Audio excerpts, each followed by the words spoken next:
Mga patok na bulaklak po ngayong undas sa bayan po ng Kalasyaw. Alamin natin sa Good News. Ikwento mo, Idol Tita Ronnie.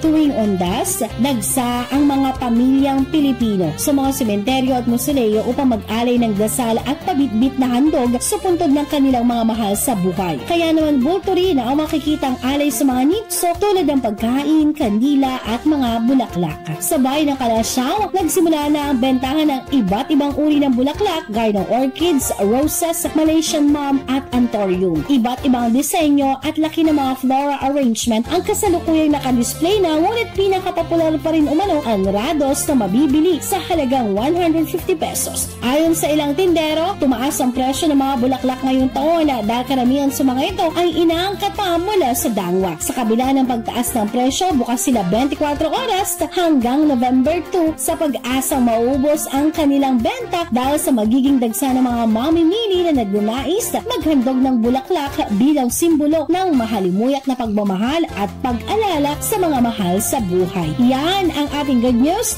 for today. Ako si Idol Tita Ronnie Tataka, IFM.